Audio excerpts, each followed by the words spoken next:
diverses en envahissant le territoire ennemi. Avec l'actuelle terrible guerre en Ukraine par l'invasion russe, on peut comprendre l'intention de Nintendo d'avoir une nouvelle fois repoussé la sortie de ce remake paru originalement sur Game Boy Advance en 2003.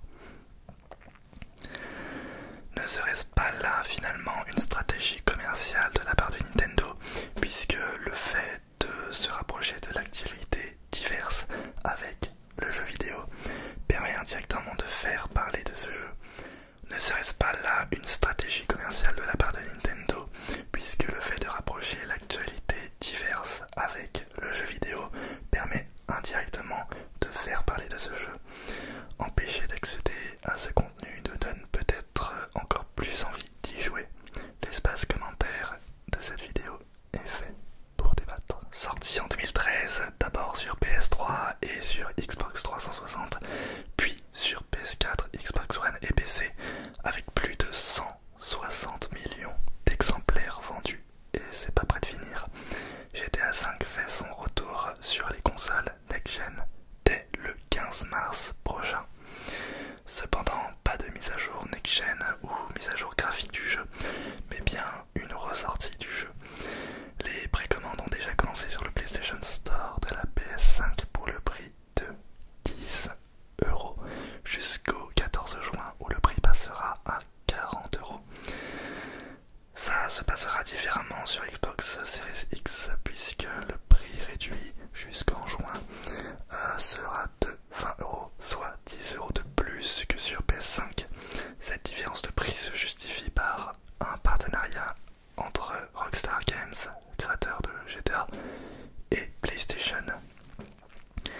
Cette version de GTA V Next Gen comprendra le mode histoire ainsi que le mode online.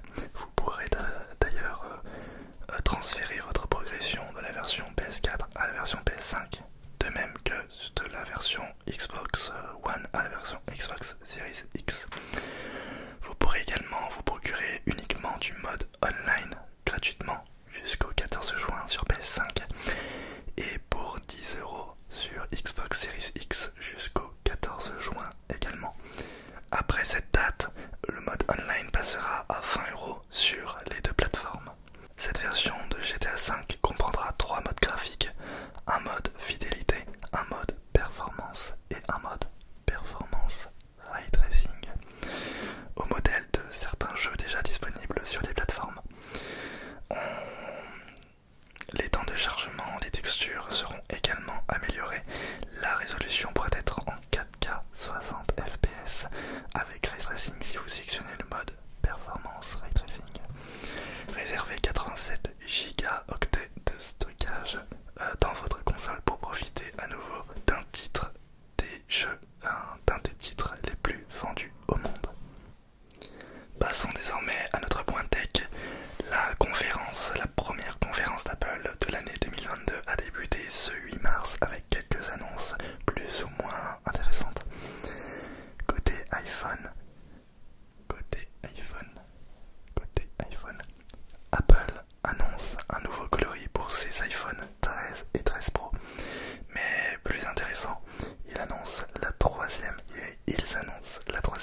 puissante que l'ancienne génération d'iPad Air, l'arrivée de la 5G, parfait pour notamment le cloud gaming.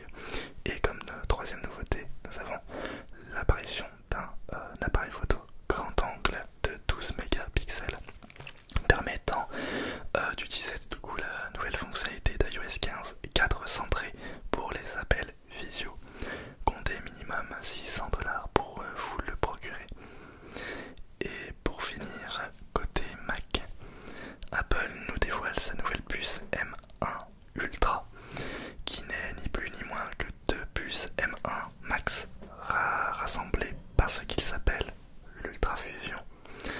Un appareil accompagne cette puce, le Mac Studio, le Mac le plus puissant, le moins énergivore et avec les ventilateurs les plus silencieux, doté de 4 ports Thunderbolt et d'un port HDMI. Vous pourrez y brancher jusqu'à 4 écrans et un téléviseur. Ce Mac est également doté de 2 ports USB type A, les ports USB classiques, un port Ethernet, 2 ports USB-C en façade avant, une prise jack et un port de carte SD également en façade avant.